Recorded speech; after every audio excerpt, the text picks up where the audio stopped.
भाई ले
निधिपतिगुंहवामहे वसो ममयाहमजानि गर्भधमा तुजासि गर्भधम्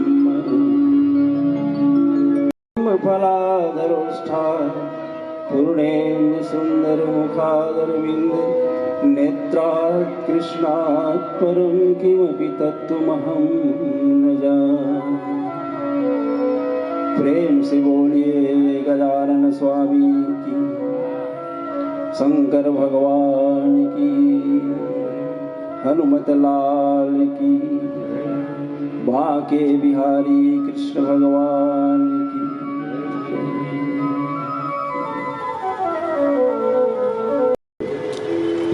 श्री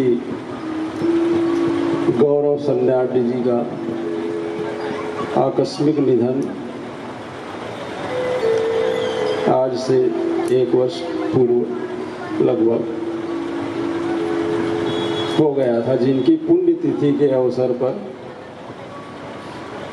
यह श्रीमद् भागवत कथा का आयोजन किया गया है। और श्रीमद् भागवत कथा से समस्त पूर्वज जो हैं, जो दिवंगत आत्माएं हैं, उनकी सद्गति, इसको भागवत कहते हैं। भागवत में भगवान स्वयं शब्द रूप में प्रवेश कर गए, इसलिए इसको भागवत कहते हैं। जो भगवान से या भगवानमय हो जाना, उन महापुरुषों को जो भगवान इनको अपने चरणों में आश्रय दें और जो भगवत स्वरूप हो जाए, वैसे ये जीवात्मा जो है, इस जीव का रहस्य जो है कि वास्तव में ये जीव है क्या, और वहाँ 6 महारथी मिल करके अधर्म से उनका नाश कर देते हैं। जब अर्जुन आता है, सुनता है कि मेरा पुत्र मारा गया, तो दहाड़ मार के गिर जाता है, रोने लगता है, बिलखने लगता है। वो एक पुत्र जो भगवान कृष्ण के भांजा और बहुत ही कुशल, जब स्वर्ग सिधार जाता है तो अर्जुन बहुत दुखी हो जाता है और पूरा धनुष बाण त्याग करके बैठ जाता है कि मैं अब युद्ध नहीं करूँगा। मुझ में युद्ध करने की क्षमता नहीं है। भगवान कृष्ण देखे कि मैं इतना लंबा चौड़ा बहुत गीता का इनको ज्ञान दिया हूँ, उसके बाद भी इनका जो दिमाग है वो मोह में भ्रमित है, इसको कैसे दूर किया जाए। बहुत समझाए अर्जुन को, भगवान कृष्ण समझाते समझाते थक गए, नहीं माना। अंत में बोले कि अब इनको प्रैक्टिकल ज्ञान देना पड़ेगा, अब ये मानने वाले नहीं है। किसी का जवान पुत्र युद्ध में मारा जाए, वो भी अधर्म से, तो बहुत दुख तो होता है। बहुत परेशान हुआ अर्जुन, क्या करता हो। पुत्र विछोह का दुख जो है जिनके ऊपर गुजरता है वही जानते हैं। बाद में अर्जुन मूर्छित होकर गिर गए जमीन पर रोते रोते। जब बहुत समझाने से नहीं समझ पाया, भगवान कृष्ण बोले इनको मैं अब प्रैक्टिकल जो ज्ञान है वो दूंगा। उसको उठाए और रथ से सीधा स्वर्गलोक गए। स्वर्गलोक में देखते क्या है कि वहां सब देवता लोग आपस में सब काम कर रहे हैं, लगे हैं अपने अपने कार्य में। तो वहां पर जाते जाते देखता है कि अभिमन्यु जो है वहां कुछ बालकों के साथ खेल रहा था। कुछ बालकों के साथ वो बाटी भौरा जो भी वहां मिल रहा था, गुल्ली डंडा, मस्त खेल में मग्न था। वो एक दूसरे को दौड़ा रहे थे, दौड़ रहे थे, खेल रहे थे। अर्जुन दौड़ के उसके पास लिपट गया जा करके, बेटा चलो तुम चलो, कैसे आ गए यहाँ, मैं तुम्हारे बिना वहां नहीं रह पाऊंगा, जी नहीं पाऊंगा, चलो मेरे साथ चलो। तो अभिमन्यु जो है उसको झटक के फेंक देता है, तुम कौन हो भाई, कहां से आए हो। तो अर्जुन बोला, बेटा तुम अभिमन्यु हो, मेरे बेटे हो, युद्ध में तुम मारे गए हो। तो बोला कि पिताजी मेरे तो जन्म जन्मांतर से जन्म लेते लेते थक गया हूं मैं, हमेशा आते रहता हूं जाते रहता हूं। आप किस जन्म के पिता हो, कैसे हो, क्या मालूम। अभी अभी हाँ मैं गया था और वहां से आ गया हूं मैं। तो अर्जुन को लगा है क्या बोल रहा है ये, समझ नहीं आया उसको, दिमाग गोल हो गया कि बेटा तुम मेरे बेटे हो, चलो मेरे साथ। बोले पिताजी मेरे तो अनंत जन्म हो चुका है, हर जन्म में माता पिता मिलते रहते हैं, उसी में से एक कड़ी में से आप भी मेरे पिता रहे होंगे। तो मुझे नहीं मालूम मैं कब कैसे गया, क्या हुआ, काल से चला आ रहा है और अनंत काल तक चलता रहेगा।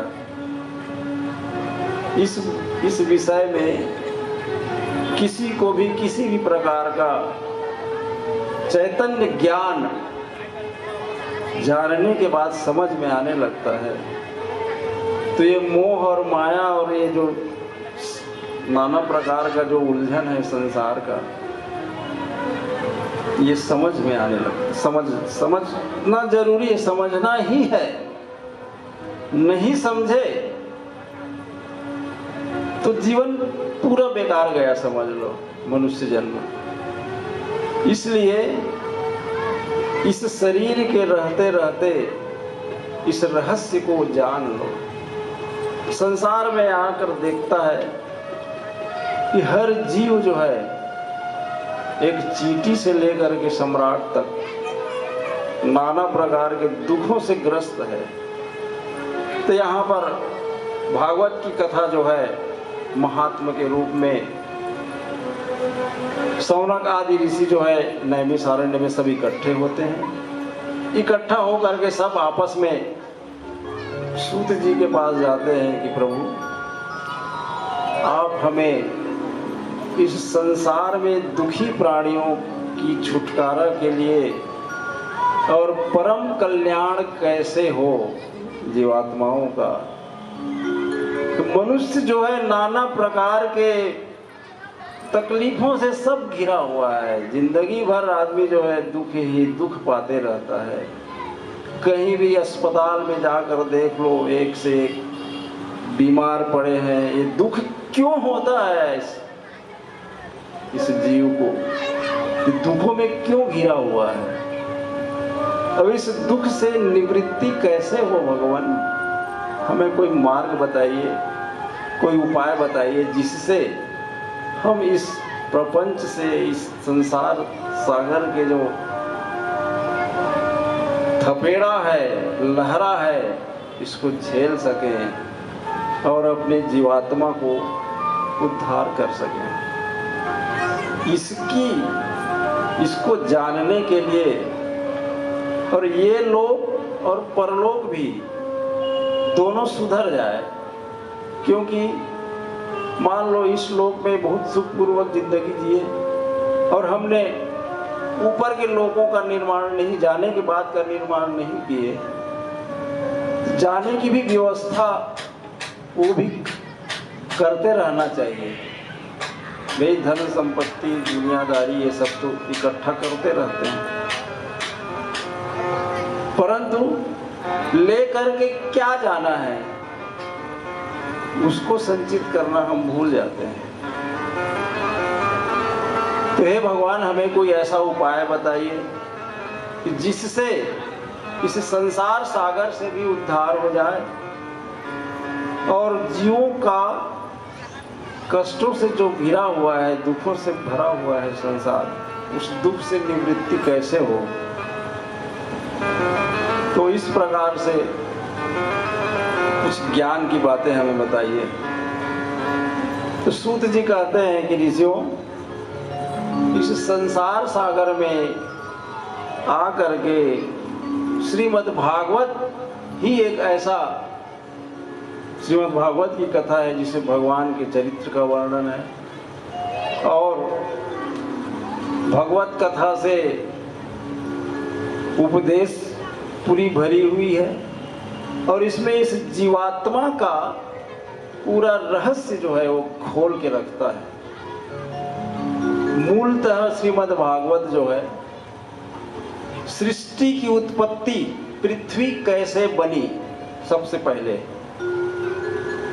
भगवान जब शून्य रहता है, कुछ नहीं, ब्रह्मांड तो अनंत है, ऊपर हम देखते हैं आकाश पूरा अनंत जिसका कोई अंत ही नहीं है। इस ब्रह्मांड में ईश्वर ही पर रहते हैं, बस कुछ नहीं। बाकी जो पृथ्वी सूर्य जितने भी बने हुए हैं कुछ नहीं रहता। तो सबसे पहले पृथ्वी को भगवान बनाते हैं। सूर्य पहले सूर्य बनेगा, फिर पृथ्वी बनता है। सूर्य के बनने के बाद, पृथ्वी बनाने के बाद इसको भगवान, इसमें फिर जीवों का निर्माण, जीवों को उत्पन्न करना रहता है। फिर भगवान जो है जीव को उत्पन्न करना है। उसके बाद कौन कौन पहले उत्पन्न हुए, उसमें ब्रह्मा जी के द्वारा संतानों की उत्पत्ति। तो ब्रह्मा जी ने पहले किसको किसको उत्पन्न किए, उसमें से कथा आएगी कि मनु, शतरूपा, 10 ऋषि, सनक आदि इत्यादि जो है वो उत्पन्न होते हैं। तो उनका वर्णन और वहां से लेकर के उत्तानपाद, प्रियव्रत, उत्तानपाद और उनकी 3 पुत्री मनु, शतरूपा के, ये सब संतान। इनसे फिर सूर्य वंश की उत्पत्ति होती है। मनु, शतरूपा के संतान, उत्तानपाद के वंशजों का वर्णन, प्रियव्रत के वंशजों का वर्णन, सृष्टि कैसे बनी से लेकर के फिर सूर्य वंश का वर्णन जिसमें भगवान राम पैदा हुए, और फिर चंद्र वंश का वर्णन जिसमें भगवान श्री कृष्ण उत्पन्न हुए, अवतार लिए। ये पूरी वर्णन। उसके बाद में सृष्टि समाप्त कैसे हुई, तो सृष्टि उत्पन्न से लेकर के सृष्टि का लय होना, सृष्टि खत्म होना, ये जैसे उत्पन्न हुई है पृथ्वी, संसार जो बना है, ये वैसे ही जो है अपने वापस भगवान में लीन हो जाता है। ये पूरी क्रम का वर्णन जो है श्रीमद् भागवत में दर्शाया गया है भगवान व्यास के द्वारा। उसके बाद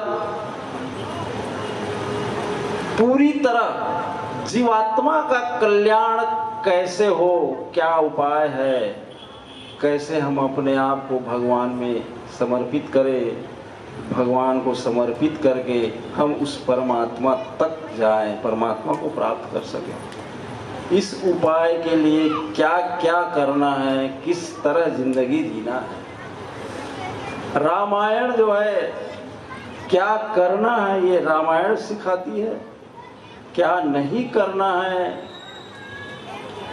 ये महाभारत सिखाती है, और कैसे जीना है ये श्रीमद् भागवत सिखाती है। तो भगवान श्रीमद् भागवत की रचना करके जीव को उसके अपने मूल तत्व तक पहुंचाना, इस जीव का ही उद्देश्य है। हम भटक रहे हैं, नाना प्रकार के प्रपंच में आके फंस जाते हैं, यहाँ समझ नहीं पाता। इसको समझते समझते समझते समझते कितने जन्म बीत गए, अभी तक के समझ में नहीं आया। बहुत ध्यान से, चतुराई से, बुद्धि कौशल्य से, विवेक से, ज्ञान से, जैसे भी हो इसको समझना ही पड़ेगा। अभी नहीं समझे तो चूक गए, समय चला गया तो दोबारा फिर नहीं मिलने वाला। ये समय एक बार मिलता है, दोबारा नहीं। और मनुष्य जन्म जो है अत्यंत दुर्लभ बताया है। दुर्लभो मानुषो देहो, बड़े भाग्य मानुष तन पावा। तो इस मनुष्य शरीर के रहते रहते इसी स्थिति में ही हम उस तत्व ज्ञान को प्राप्त कर लें, ये इस मनुष्य जन्म का उद्देश्य है। मनुष्य जन्म प्राप्त हुआ तो मनुष्य जन्म का उद्देश्य, लक्ष्य क्या है? जिंदगी जीना और भोग भोगना, ये तो चलता ही रहेगा, सब भोगते रहेंगे, सब भोगता रहेगा। लेकिन वास्तव में मनुष्य जन्म का उद्देश्य क्या है? ये मूल चीज है, इसको गांठ बांध के रख लो कि हम मनुष्य जन्म हमको मिला है तो हम कैसे जिए, क्या करें, इसको जानना बहुत जरूरी है। आज नहीं तो कल, इस जन्म में यदि चूक गए और अगला जन्म पता नहीं क्या बने, कुत्ते बिल्ली सुअर भी बन सकते हैं। जैसा कर्म वैसा गति मिलेगी। इसलिए ऐसा करो, कम से कम मनुष्य जन्म ही तो मिल जाए, भगवान दे। मैं इस मनुष्य जन्म के लिए पूरी देवता लोग भी तरसते रहते हैं कि भगवान हमें आप एक बार एक मनुष्य शरीर में मनुष्य जन्म तो दे दें। और मनुष्य जन्म पा करके इस मनुष्य शरीर का सदुपयोग अच्छे कामों में लगाएं और भगवान के मार्ग पर चलें। तो उसको प्राप्त करने के लिए भक्ति, ज्ञान और वैराग्य की कथा सूत जी कहते हैं कि भक्ति, वैराग्य और ज्ञान ये क्रम है। भक्ति से विरक्ति आती है, संसार और शरीर से मोह को छूटना। शरीर हमारा है नहीं, दिया हुआ है, उस दाता, उस परमात्मा से शरीर मिली है। तो शरीर से मोह कैसे छूटे, और शरीर और साथ में शरीर से जो संबंध है जितने बने हुए हैं, जब शरीर ही नहीं रहेगा तो संबंध तो वैसे ही खत्म हो जाना है। तो इस मोह से छुड़ाना है कैसे? तो ज्ञान, भक्ति, भक्ति से धर्मत विरति योगति ज्ञान, ज्ञान मोक्ष प्रद वेद बखाना। तो धर्म और भक्ति से विरक्ति, वैराग्य की उत्पत्ति होती है। और वैराग्य से योग मार्ग, ये सब विस्तृत वर्णन आगे आएगा कि योग क्या है, योग में कैसे चलना है, साधन पथ में कैसे चलना है, साधना में अपन को लीन होना है, तो उससे योग की सिद्धि होती है। योग मतलब परमात्मा से जुड़ना।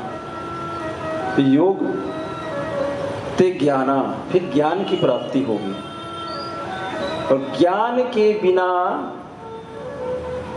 मोक्ष की प्राप्ति नहीं होती। तो धर्म ते विरति, योग ते ज्ञाना, ज्ञान मोक्ष पद वेद बखाना। तो ज्ञान से मोक्ष की प्राप्ति होती है। तो शुरू कहाँ से होता है? भक्ति उसकी जननी है, माता है। जब भगवत भक्ति तीव्र होगी, बहुत तीक्ष्ण विश्वर भक्ति, भगवान में लीन होना, भगवानमय हो जाना, भगवानमय हो जाओगे, उसी को कहते हैं भागवत। तो जब आदमी भगवानमय होकर के भागवत हो जाता है, तब जा करके उसको विरक्ति, संसार और संबंध जो है ये, इससे लगाव छूटते जाता है। ये बहुत सिद्ध महापुरुष होने के बाद सामान्य मनुष्यों में इस क्या बोला जाए, मोह से छूटना बहुत कठिन है। हमारा जिनसे लगाव हो जाता है, जो हमारे अपने हैं, उनसे इतनी मोह का चिपकाव है संसार से। बहुत संसार में आया है जीव तो बहुत मनुष्य जो है इस मोह में चिपक जाता है। अब मोह सकल व्याधि कर मूला, तिन्हते पुनीप जही बहुसूला। मोह जो है संपूर्ण बीमारी का जड़ मोह है। यदि हम इस मोह को त्याग सकें, तो त्यागना तो पड़ेगा आज नहीं तो कल। तो शरीर के रहते रहते इस शरीर और संसार से यदि मोह हम त्याग सकें, तो बहुत बड़ी उपलब्धि है, बहुत बड़ा कल्याण हो जाएगा। तो भैया तो छूटना ही छूटना है ना। जो सत्य के मार्ग पर जितना आप चलेंगे, सत्य को जितना स्वीकार करेंगे, सच्चाई की ओर जितना जाएंगे, उतनी ही आपको शांति भी मिलती जाएगी और ज्ञान, आत्मज्ञान भी होता जाएगा। इस आत्म तत्व को जानना और उस मार्ग पर चलना कि कैसे प्राप्त हो, ये कथा जो है श्रीमद् भागवत, भक्ति ज्ञान, भक्ति वैराग्य और ज्ञान की कथा। तो एक बार वहां पर शौनक जी बताते हैं, शौनक जी पूछते हैं सूत जी से, वहीं पर नारद जी आ जाते हैं। नारद जी कहते हैं कि मैं एक बार इसे घूमते घूमते मृत्यु लोक में घूम रहा था। घूमते घूमते मैं गया कहाँ? यमुना किनारे वृंदावन के पास। और वृंदावन में देखता क्या है, वहां यमुना के किनारे एक महिला जो है, तरुणी जवान महिला बैठी हुई थी, और दो बुढ़े बुढ़े अत्यंत जीर्ण, एकदम बुढ़वा कहे जाए, दू जन लइका लधरे बैठे रही से वो भक्ति देवी। नारद जी देखी सरे, ओ तरुणी, ओ बाले, कैसी तुम्हारी यह गति कैसे हो गई? तुम तो एकदम जवान हो और ये दो दिख रहा है, ये कौन है? बूढ़े वृद्ध जो है। तो भक्ति माता बोली कि हे नारद, मैं जो है भक्ति हूं, और ये दो जो वृद्ध हैं, जो मरणासन स्थिति में है, ये मेरे दो पुत्र हैं। इनका नाम है ज्ञान और वैराग्य। मैं द्रविड़ देश से चलते चलते जो है निकली थी, वहां तो जवान थी, लेकिन चलते चलते मैं वृद्ध होती गई और बीच में वृद्ध होते होते जब वृंदावन में आई तब मैं एकदम जवान हो गई। और ये दो मेरे बच्चे जो हैं ये दोनों वृद्ध के वृद्ध रह गए। इनको जगाना है, जो भी है परिश्रम करना है, तो मैं उसी को सोचते हुए यहाँ बैठी हूँ। और ये जितनी ये दासियाँ मेरी आसपास में बैठी हुई हैं, मेरी सेवा कर रही हैं, ये लोग समस्त नदियाँ हैं, गंगा इत्यादि। तब नारद जी बोले कि ये आपकी गति ये जो है ठीक कैसे होगी। भक्ति माता बोली, हे नारद, मैं जो है इनको जवान होने की तमन्ना लेकर के यहाँ आई हूँ, लेकिन ये कैसे जवान होंगे इस विषय में मैं आपसे कुछ पूछना चाहती हूँ और मुझे कुछ मार्ग बताइए। तो नारद जी बोले, ये भक्ति देवी, मैं जो है कोशिश करता हूँ ये जो तुम्हारे दो पुत्र हैं ये जवान हो जाए और युवावस्था प्राप्त हो जाए। इस प्रकार से जो भक्ति के लिए नारद जी जो है प्रयास करने के लिए चल पड़ते हैं। चलते चलते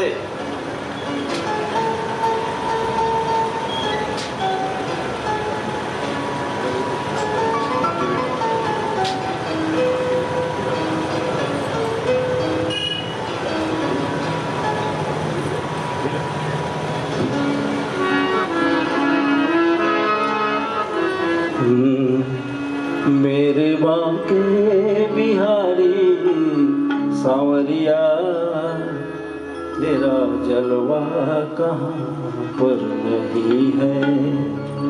मेरे बांके बिहारी सांवरिया, तेरा जलवा कहाँ पर नहीं है। मेरे बांके बिहारी सांवरिया, मेरे बांके बिहारी सांवरिया, तेरा जलवा।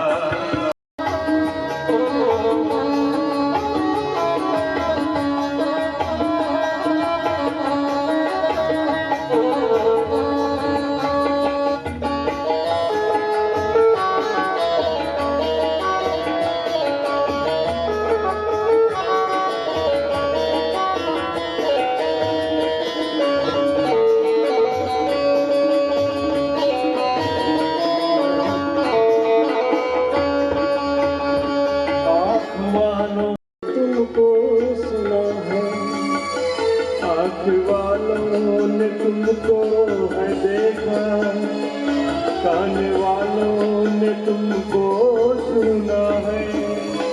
आँख वालों ने तुमको है देखा, कान वालों ने तुमको सुना है। तेरा दर्शन उसी को हुआ है जिनकी आँखों में पर्दा नहीं है, जिनकी आँखों में पर्दा। मेरे बांके बिहारी सांवरिया, मेरे बांके बिहारी सांवरिया, तेरा जलवा कहाँ पर नहीं है, तेरा जलवा।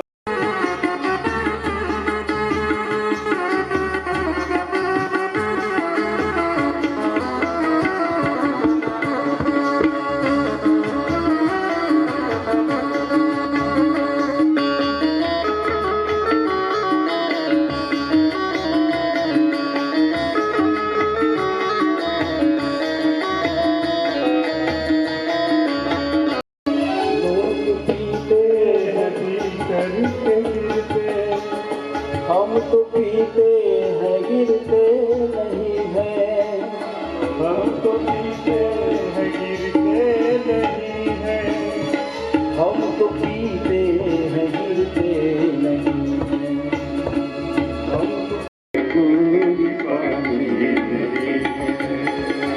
मेरे माँ बिहारी सावरिया, मेरे माँ के बिहारी सावरिया, तेरा जलवा कहाँ पर नहीं है, नहीं है, तेरा जलवा कहाँ पर नहीं है।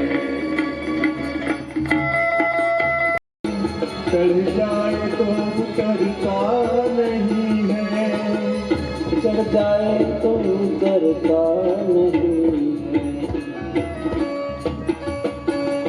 लोग जीते है दुनिया के डर से, लोग जीते हरि लाल की जय। जय जय श्री राधे।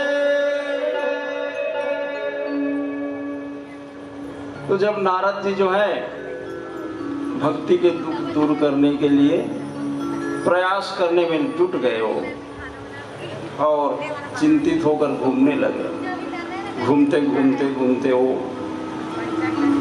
उद्यम करने के लिए सोच रहे थे, उसी समय आकाशवाणी हुई कि हे नारद, ये जो तुम्हारा उद्यम है ये सफल होगा, तुम जाओ, जा करके प्रयत्न करो, सत्कर्म करो और इस भक्ति के कष्ट को दूर करो। तब वो विचरते विचरते बहुत यहाँ वहाँ घूमते घूमते थक गए वो, और जा करके बद्रीनाथ पहुँच गए। बद्रीनाथ में उनको सनक आदि जो ऋषि हैं, ब्रह्मा के सबसे प्रथम मानस पुत्र सनक, सनंदन, सनातन, सनत कुमार, ये बच्चे छोटे छोटे बच्चे के रूप में महाज्ञानी ब्रह्मज्ञानी थे लोग, भगवान के ही अवतार हैं, सनक, सनंदन, सनातन, सनत कुमार। तो ये उनको बद्री आश्रम में मिले, बद्रीनाथ धाम में, और उन्होंने फिर नारद जी को बताया कि नारद जी, आप दुनिया में भ्रमण कर रहे हैं, जो आप खोज रहे हैं ये भागवत की कथा ही है भैया, ये पवित्र पावन कथा मृत्यु लोक में व्यास जी सर्वप्रथम इस भागवत कथा को भगवान नारायण ने ब्रह्मा जी को सुनाए थे। ब्रह्मा जी अपने पुत्र सनक आदि को सुनाए थे, और सनक सनंदन सनत कुमार जो है वो नारद जी को सुनाए, और नारद जी जो है व्यास जी को सुनाए, और व्यास जी जो है अपने पुत्र सुखदेव को सुनाए। तो इस भागवत कथा को देवता लोग भी सुनने के लिए तरसते हैं। एक बार क्या हुआ, जब परीक्षित को सुखदेव जी जो है भागवत सुनाने बैठे थे, तब देवता लोग तो स्वार्थी होते हैं, वो लोग अमृत के कलश लेकर आ गए और बोले कि हे सुखदेव मुनि, हे भगवान, आप ये अमृत का कलश ले लीजिए और अमृत को जो है परीक्षित को पिला दीजिए, और ये भागवत कथा है वो हमको सुना दीजिए। परीक्षित जी जो है वो अमर हो जाएंगे, उनकी मृत्यु टल जाएगी,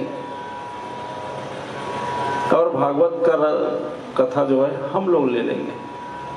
सुखदेव जी मुस्कुरा हंस दिए, बोले क्या बेवकूफ़ों जैसी बात करते हो, तुम लोग इसके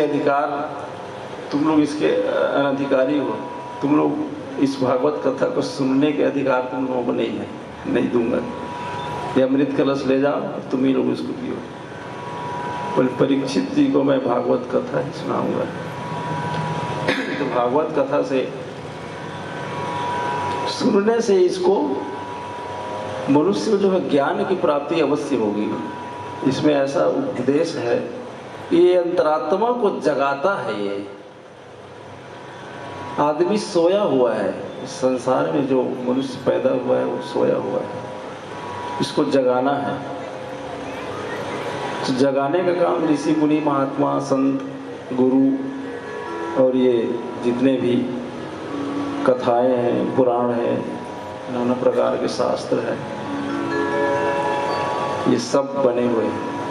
नारद जी जो है उसको जगाने के प्रयास करने के लिए बहुत सारे शास्त्र सुनाए थे, गीता रामायण भागवत समस्त वेद ये सब, फिर भी वो नहीं जगे। बाद में जब सनक आदि बोले कि इनको श्रीमद् भागवत की कथा जो है ये सुनाओ, इनसे इसका जो है कष्ट की निवृत्ति होगी। तब फिर जा करके वो विशालापुरी में सनक आदि जो है मिले, उनको लेकर के हरिद्वार में आए और हरिद्वार में श्रीमद् भागवत कथा जो है भक्ति देवी सहित सबको सुनाया। वहाँ जैसे ही श्रीमद् भागवत कथा संपन्न हुआ, वहाँ पर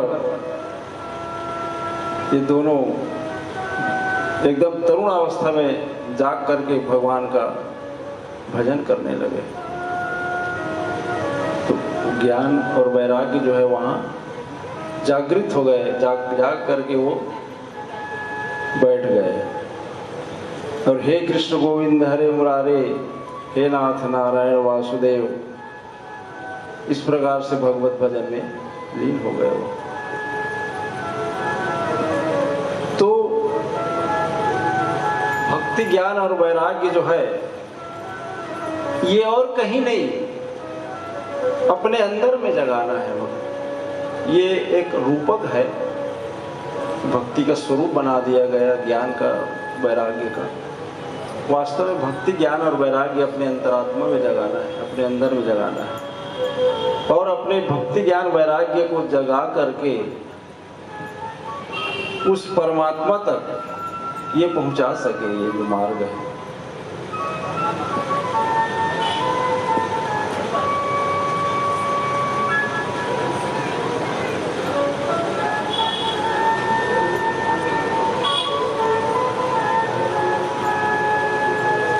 जब भक्ति ज्ञान और वैराग्य वहां जाग गए, तब वहां पर सूत जी से पूछते हैं सनक आदि कि हे महामुनि, कि इस भागवत कथा से किन किन लोगों का कल्याण वास्तव में हुआ है, कि जो भागवत सुन करके उस परमात्मा या परब्रह्म परमात्मा तक पहुंचे हैं या जिनकी सद्गति हो चुकी है, वो हमें बताएं। और भागवत में जो है संपूर्ण शास्त्रों का जो निचोड़ है, वेद उपनिषद वेदांत दर्शन गीता और समस्त शास्त्र जो हमारे धर्म ग्रंथ हैं, उनका एक निचोड़ जो है वो भागवत में है। इसमें संपूर्ण ज्ञान मिलेगा आगे। इसमें प्रश्न भी करते जाते हैं, प्रश्न का उत्तर भी सुखदेव जी जो है देते जाते हैं, एक एक प्रश्न का उत्तर। बहुत आदमियों के मन में बहुत प्रश्न है कि ये रहस्य क्या है पूरा, इस रहस्य को जानना है। इन रहस्यों को एक एक ठो पूछते रहना है और उसको समझना है और उतारना भी है। जैसे दूध में घी है, दूध में घी है लेकिन स्वाद नहीं आता। घी को जब अलग करोगे दूध से तब घी का स्वाद अलग आता है। वैसे ही है ये श्रीमद् भागवत, संपूर्ण शास्त्रों से निकाल करके घी श्रीमद् भागवत है। जो शास्त्रों का निचोड़ जो है वो घी है, ये भागवत। तो इसमें संपूर्ण ज्ञान जो है वो शुरू से आखिरी तक व्यास जी जो है बताने की कोशिश किए हुए। तो वहां पर पूछते हैं कि इस भागवत शास्त्र के श्रवण से किनकी कौन कौन लोग जो है किनका उद्धार हुआ है वो हमें बताने की कोशिश कीजिए मुनिदेव। तब वो इस कहानी में, इस कथा में बताते हैं कि एक जगह है,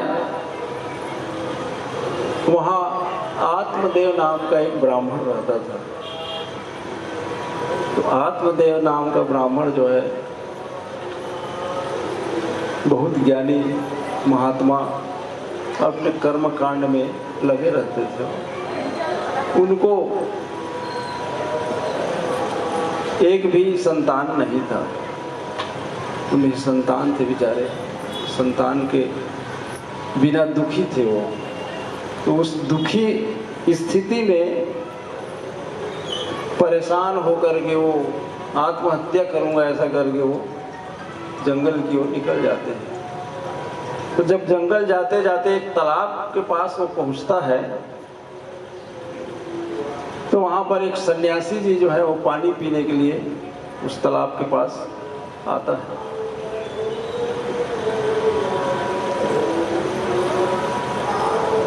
तो वहां देखते क्या है कि आत्मदेव जो ब्राह्मण है वो आत्महत्या के लिए कोशिश कर रहा है। तो पूछता है कि हे ब्राह्मण, मैं देख रहा हूं कि तुम बहुत दुखी हो और परेशान दिख रहे हो, क्या कारण है? तो ब्राह्मण देवता बोलते हैं कि हे महाराज, हे सन्यासी, मैं जो है निसंतान हूँ और मेरे कोई संतान नहीं है। मैं बिना संतान के ही लगता है कि मैं इस जन्म में अपना प्राण त्याग दूंगा। इसलिए मैं आत्महत्या के विचार से यहाँ आया था। तब वो सन्यासी बोले कि हे ब्राह्मण देव, तुम चिंता मत करो, तुम्हारे किस्मत में मैं देख रहा हूं तो कोई संतान है ही नहीं है, 7 जन्मों तक कोई संतान नहीं है। तो मैं कोशिश करता हूं और एक फल देता है, वो एक फल को देता है, बोलता है कि इसको अपनी पत्नी को खिला देना तो उनको एक संतान की प्राप्ति हो जाएगी। अब वो जो ब्राह्मण देव है वो उस फल को लेकर के घर आता है और घर आकर के अपनी पत्नी को फल को दे देता है। बताता है कि इसको खाओगी और कुछ नियम संयम बताया उन्होंने, नियमों को कुछ पालन करोगे तो तुमको संतान की प्राप्ति हो जाएगी। अब उनकी पत्नी का नाम था धुंधकारी, धुंधली, धुंध शब्द से बना था धुंधली। जिसकी बुद्धि धुंध हो वही तो धुंधली है। तो वो सोचने लगी फल को खाऊंगा, गर्भवती हो जाऊंगी, पेट फूल जाएगा, 9-10 महीना तक बिस्तर में पड़ी रहूंगी, मेरे जो ननद लोग हैं वो आकर के यहाँ पर कब्जा करने लगेंगे, कष्ट होगा, गर्भ सही निकला तो ठीक, नहीं निकला तो गर्भ में सुखदेव जी 12 साल तक सुखदेव जी गर्भ में पड़े थे, तो गर्भ का कष्ट होगा, नाना प्रकार के झेल झपट्टा सहना पड़ेगा। ये सब सोच करके तो धुंधली जो है उस फल को ले जा करके गाय को दे देती है। और उनकी एक बहन रहती है, वो बहन से जो है संपर्क करके उससे जो उसकी बहन को बोला कि तुम अपना बच्चा, वो भी गर्भवती थी उस समय, उसको बोला कि तुम अपना बच्चा मेरे को दे देना और मैं जो है इसको गाय को खिला देती हूँ, तुम्हारा बच्चा मैं गोद ले लूँगी, उसको अपना बच्चा बता दूँगी। और 9-10 महीना तक नाटक कर लूँगी पेट फुला फुली के,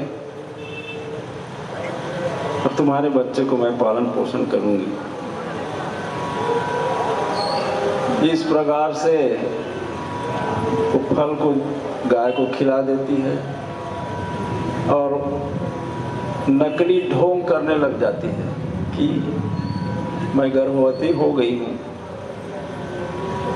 इस तरीके से गुजरते जाता है दिन। गुजरते गुजरते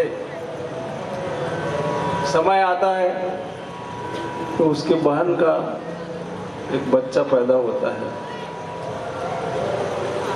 9 महीना बाद। तो बच्चा को ले आती है वो और ला करके बता देती है कि मेरा बच्चा पैदा हो गया। जैसे बच्चा पैदा हुआ और जो गाय को जो फल खिलाए रहते हैं तो गाय भी एक बच्चा को जन्म देती है जो आदमी जैसा ही रहता है पूरा। उसका कान जो है वो गाय के समान, गाय के कान के समान रहता है। तो गाय का बच्चा भी देख करके आत्मदेव जो ब्राह्मण है तो बहुत प्रसन्न हो जाता है और उसको भी पालन पोषण करने लगता है। धीरे धीरे बढ़ते बढ़ते वो जो धुंधली जो बच्चा पाल रही थी वास्तव में उसका बच्चा तो था नहीं,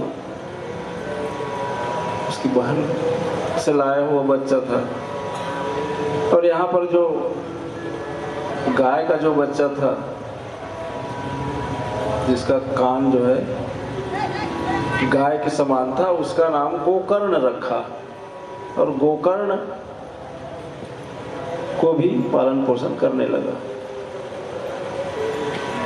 और जो धुंधली जो बच्चा पाल रही थी उसका नाम धुंधकारी रखा। धुंधली का बच्चा धुंधकारी जो धुंध से पैदा हुआ जिसकी बुद्धि धुंध हो, तो वो बच्चा बढ़ते बढ़ते जैसे छोटा बड़ा होने लगा तो बहुत उत्पाती बच्चा था वो। अपने साथी बच्चों को मार देता था, किसी को कुएं में ढकेल देता, किसी को नदी तालाब में फेंक देता। नाना प्रकार का उपद्रव होनहार बरवान के बहुत चिकनपात। तो जो दुष्ट रहता है वो बचपन से ही दुष्ट पैदा होता है। दुष्टता करते करते उसकी जिंदगी चलती है। दुष्ट प्रवृत्ति का आदमी जो है शुरू से ही पता चल जाता है। और जो विद्वान रहता है, इधर गोकर्ण जो है पढ़ने लिखने में बहुत विद्वान था और उसको नाना प्रकार के शास्त्रों का ज्ञान भी दिया गया। तो गोकर्ण जो है विद्वान होता गया और धुंधकारी जो है वो अंधकार और तमस प्रधान और नाना प्रकार की दुष्टता दुराचार इसमें लिप्त रहा। वो बढ़ते बढ़ते बढ़ता गया धुंधकारी। तो बढ़ते बढ़ते अत्याचार भी बढ़ता गया। वो जुआ शराब नाना प्रकार के क्रियाकलाप, बहुत सारी अत्याचार लूट मार डकैती ये सब में बढ़ता गया और अपने माँ बाप को भी तकलीफ देने लगा। इन सब को देखते हुए एक दिन गोकर्ण बोला, पिताजी आपके रहने लायक यह घर नहीं रह गया, आप ये जो है घर छोड़ दीजिए और तीर्थाटन करके तीर्थ यात्रा कीजिए और वहीं अपना जो है जीवन निकालिए, क्योंकि आपको इस घर में अब तकलीफ मिलेगी, कष्ट मिलेगा। इस प्रकार से आत्मदेव ब्राह्मण को गोकर्ण महाराज जो है बोलते हैं कि तीर्थाटन के लिए उनको भेज देते हैं और गोकर्ण भी खुद वो भी कहीं निकल जाता है। वो भी अपने तीर्थयाटन और अपना जो है गति सुधारने के लिए ब्रह्म की उपासना के लिए वो भी चल देता है। यहाँ पर धुंधकारी का अत्याचार और जो जितने भी प्रकार का दुर्गुण दुराचार है वो बढ़ते जाता है। और दुराचार बढ़ते बढ़ते एक स्थिति आती है कि वो वेश्याओं को घर में ला करके 5 वेश्याओं को घर में ले आता है और उनके साथ वो रहने लगता है। बाद में ये समस्त जो वेश्याएं थी और उनकी इच्छाओं को पूर्ति करने के लिए धुंधकारी जो है डकैती करना, चोरी करना, लूट मार करना, ये सब नाना प्रकार की धन अपहरण करना, ला करके उनको खिलाते रहता था। एक दिन ये वेश्याएं जो थी उनके रखैल, वो लोग सोचे कि ये बहुत ज़्यादा अत्याचार कर रहा है।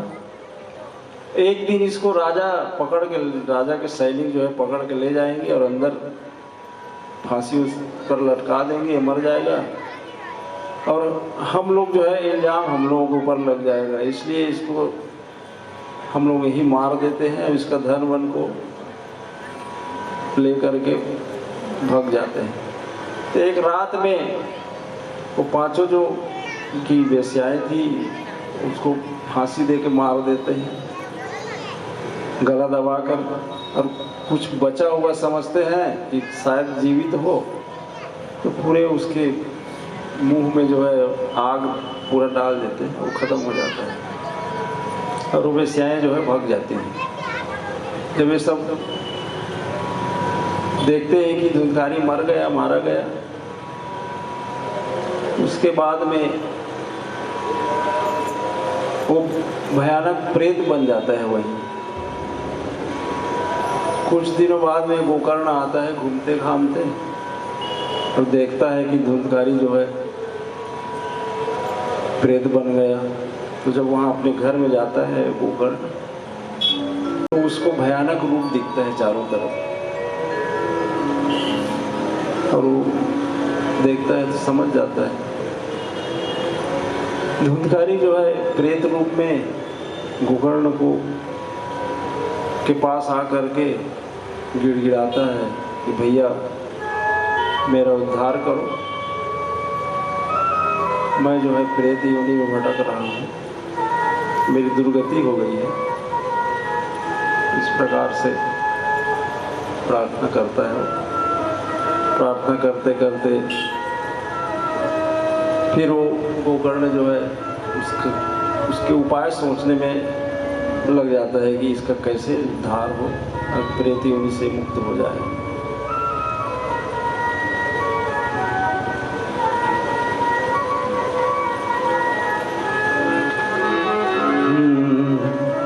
अधरम मधुरम वदनम मधुरम नयनम मधुरम हसितम मधुरम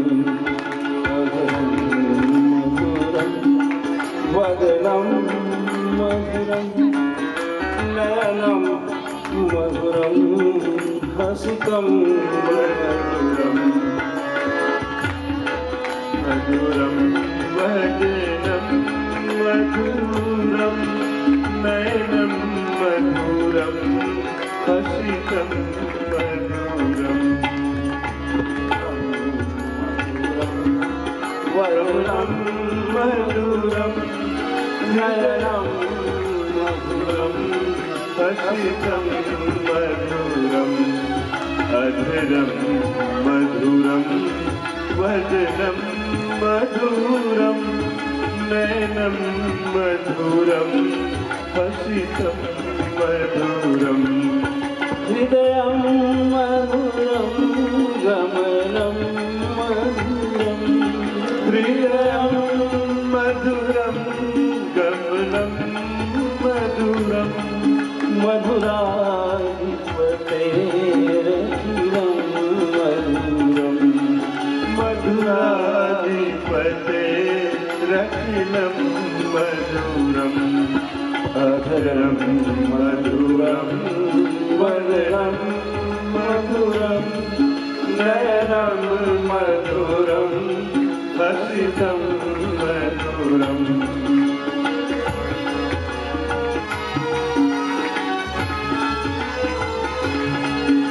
वदनम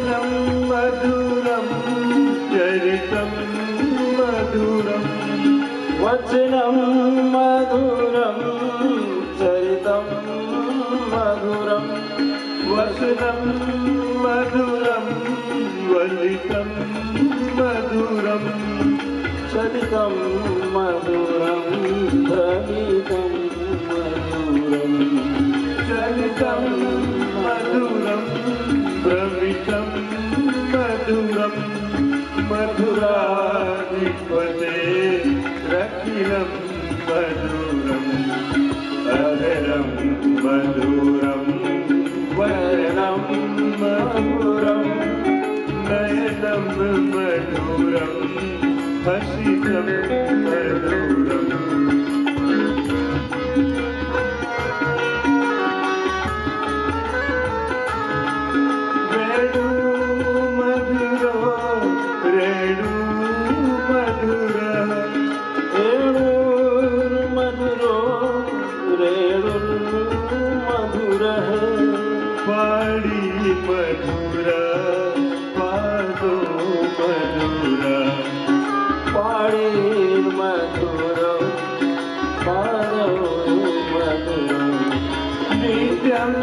मधुरं शङ्खं मधुरं नृत्यं मधुरं शङ्खं मधुरं मधुराधिपते रखिलं मधुरं मधुराधिपते रखिलं मधुरं अधरं मधुरं वदनं मधुरं नयनं मधुरं हसितं मधुरं अधरं मधुरं वदनं मधुरं नयनं मधुरं हसितं मधुरं नयनं मधुरं हसितं मधुरम् प्रेम से बोले वृंदावन बिहारी लाल की जय। जय जय श्री राधे।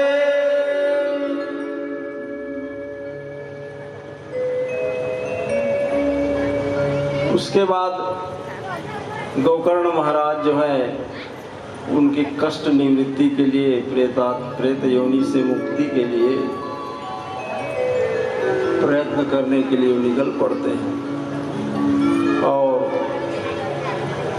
समझ में उनको भी नहीं आता है कि कैसे इनका उद्धार हो। तो बीच रास्ते में चलते चलते वो सूर्य की परिक्रमा, सूर्य की रथ रोक देते हैं।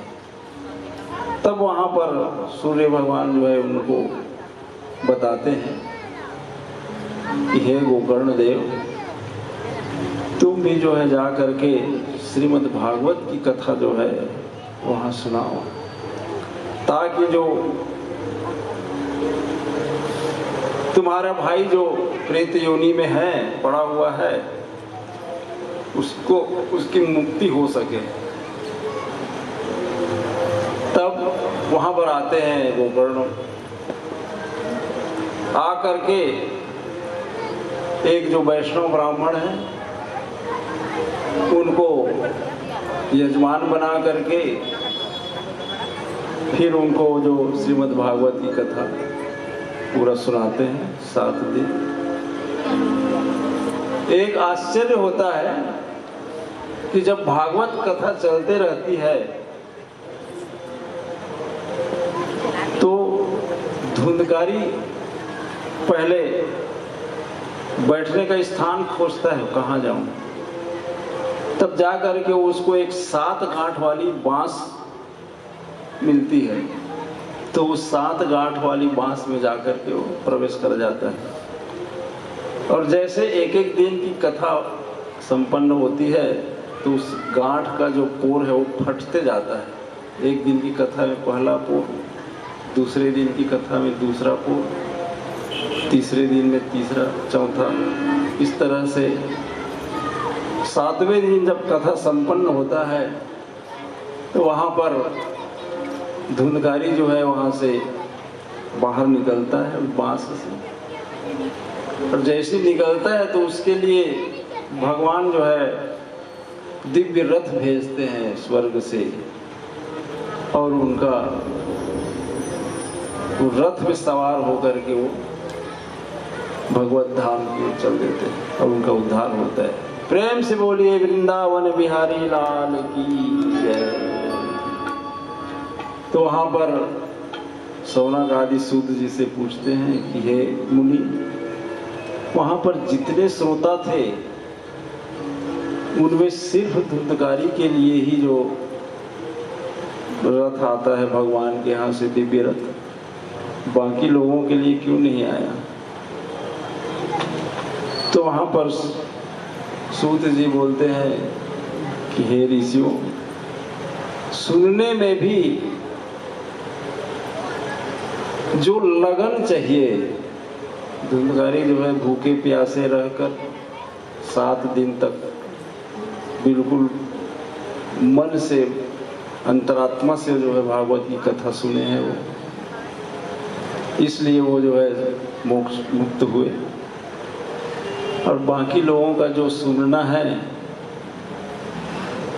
वो आधा शिशि सुनते कोनो एतिर सुनी नेतिर उड़ा दी, समझे में नहीं है इसका कब कथा हो। इस तो कथा को सुनने में जो जितना मन लगाएगा, जितना समझ बुद्धि लगा करके समझेगा उसको, तब जा करके उसका तत्व ज्ञान और उस कथा का मर्म समझ में आएगा। तो जब तक भगवान में लीन ना हो जाए जीव, बैठे बैठे चित्त में हमेशा उस परमात्मा को ही बिठाए रखें, जो भगवान कृष्ण का जो स्वरूप है, कृष्ण भक्ति में लीन होकर के यदि जो श्रवण करेंगे तो ज़्यादा उसको ज्ञान मिलेगा और भगवत भक्ति मिलेगी। और यदि चित्त जो है यहाँ बैठे हैं और दिमाग जो है गोल बाजार में घूमत है कि बम्बई चल दिस, कलकत्ता चल दिस, के कहूँ चल दिस, तो सुने में वो चीज़ नहीं प्राप्त होगी। तो यदि भगवान का भक्ति, भगवान का कथा हो रहा हो तो भगवान में ही चित्त लगा रहे। भगवान का हम पूजा पाठ भी कर रहे हैं तो भगवान की जो तस्वीर है, भगवान का जो श्री विग्रह है, वो चित्त में बुद्धि में जरूर दिखता रहे।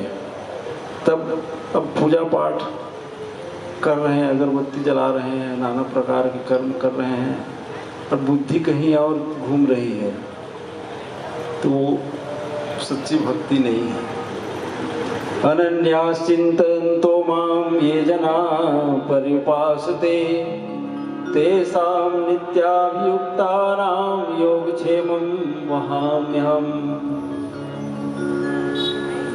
तो मुझको जो अनन्य भाव से, अनन्य भक्ति से जो मुझको भजन करते हैं, मुझको भजते हैं, मैं उसका योगक्षेम जो है वो स्वयं वहन करता हूँ। योगक्षेम मतलब जो भगवान में ही लीन होकर के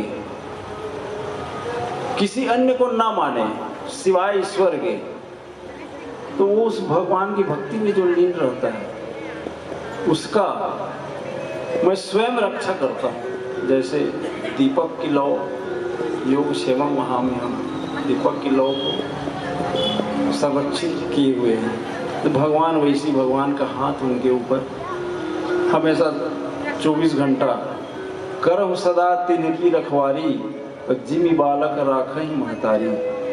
मैं उस भक्त का रक्षा करता हूँ ताकि वो योग मार्ग से ना डिगे। जो मुझ मार्ग में, ईश्वर के मार्ग पर जो चल निकला है वो भगवान मार्ग पर चलता रहेगा, उसको कोई डिगा नहीं पाएगा। नहीं तो संसार का मोह माया और ये जंजाल आदमी को विचलित करते रहता है। भगवान से जो है हटते जाता है दिमाग जो है। इस जीवात्मा में एक कुछ खामी भरी पड़ी है कि जैसे ही भगवान का भजन करना चाहो तो नाना प्रकार के विघ्न, ध्यान करने बैठो तो दुनिया भर की जो बातें हैं उसी समय आता है, और पूजा पाठ भी करो तो आधा दिमाग पूजा पाठ में रहता है, आधा दिमाग जो है संसार में भ्रमण करते रहता है, क्योंकि इस प्रपंच में, इस माया में वो ऐसा जकड़ा हुआ, ऐसा फंसा हुआ है, इससे मुक्त हो पाना बहुत कठिन है। तो उसको जागना है, जाग करके उस परमात्मा को प्राप्त करना है।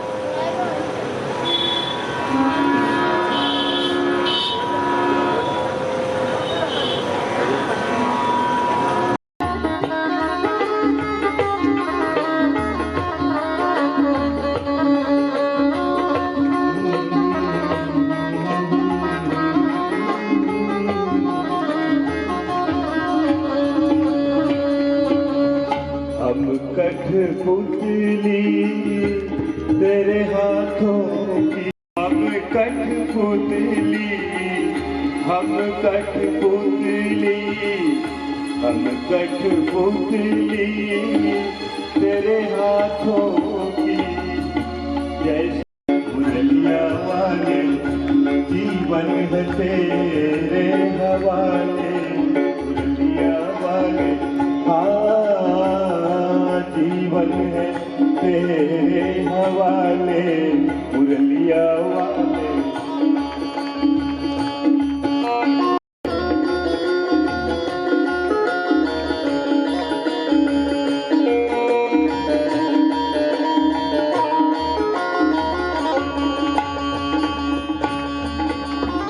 हम तो तेरे अधर की मुरली, अधर की मुरली, अधर की मुरली। सुख हो तो सुख को भोगना पड़ेगा, दुख हो तो दुख को भोगना पड़ेगा, बच नहीं सकते। जितना कष्ट भोगना है उसको भोगना पड़ेगा, उसके बाद उस मृत्यु के करीब तक पहुंचना है। तो ये तैयारी जो है, संसार में अपना काम चलता रहे, संसार के ऐसी चीजों को नहीं छोड़ सकते, और हमें इस संसार में, इस शरीर को छोड़ करके उस परमात्मा, उस ब्रह्म को उधर जाना है और स्वर्ग लोगों को जाना है। तो उसकी तैयारी भी करते रहनी है। तो उसकी तैयारी जो समझ के करता रहेगा ना, तब उसको समझ में आ जाएगा। परीक्षित को 7 दिन में जाना था, उसको पता चल गया था कि 7वें दिन मेरी मृत्यु हो जाएगी, तो उस हिसाब से वो तैयारी में लग गया था। आदमी को ये पता चल जाए कि मेरी मृत्यु फला दिन है, तो उसकी जिंदगी पूरी बदल जाती है, पूरी तस्वीर बदल जाती है। तो हम ऐसा मान के चले ना कि हमको कब हो जानी, मृत्यु होनी है, तो उसकी तैयारी अभी से लग जाओ। तो जो भी अच्छे अच्छे सत्कर्म है, सदाचरण है, सन्मार्ग है, उसमें चल करके उस ब्रह्म की आराधना करके उस परमात्मा में लीन होते हुए संपूर्ण कर्म को करते रहे। तो भगवान को हमेशा याद करना जरूरी है, भगवान को प्रणाम करते रहो, भगवान को नित्य निरंतर स्मरण करते रहो, उनका जप करते रहो।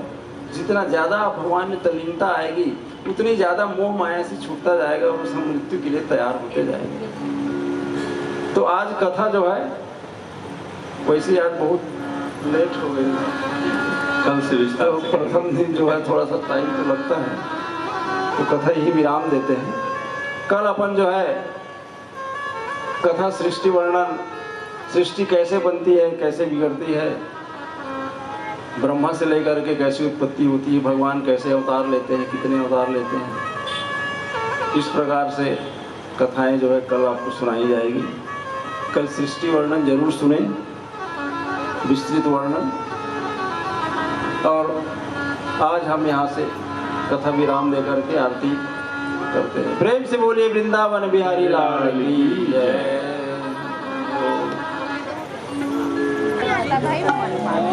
प्रेम से बोलिए भागवत भगवान की जय। श्री भागवत भगवान की है आरती, पापियों को पाप से है तारती। भागवत भगवान की है आरती, पापियों को पाप से है तारती।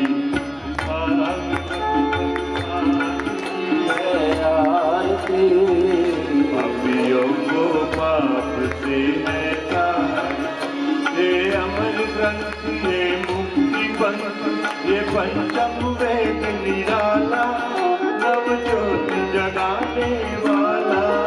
ये अमर ग्रंथ, ये मुक्ति पंथ, ये पंचम वेद निराला नव ज्योत जगाने वाला हरिदान यही वरदान यही हरिदान यही वरदान यही जग की मंगल की आरती पापियों को पाप से है आरती भागवत भगवान की है आरती पापियों को पाप से है आरती ये शांति गीत पावन पुनीत पापों को मिटाने वाला हरि दर्श दिखाने वाला ये शांति गीत पुनीत पापों को मिटाने वाला हरि दर्श दिखाने वाला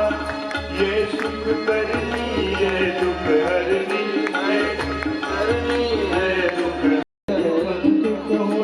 संसार दिखाने वाला बिगड़ी को बनाने वाला श्री राम यही घनश्याम यही श्री राम यही घनश्याम यही प्रभु की महिमा की आरती पापियों को पाप से है आरती श्री भागवत भगवान की है आरती पापियों को पाप से है आरती श्री भागवत भगवान की है आरती पापियों को पाप से है आरती कर्पूर गौरम करुणावतारम संसारसारम उद्येश्वरम सदा वसन्तं विद्याविवृन्दे भवं भवामि शैतं नमामि भवं शैतं नमामि प्रेम से बोलिए वृंदावन बिहारी लाल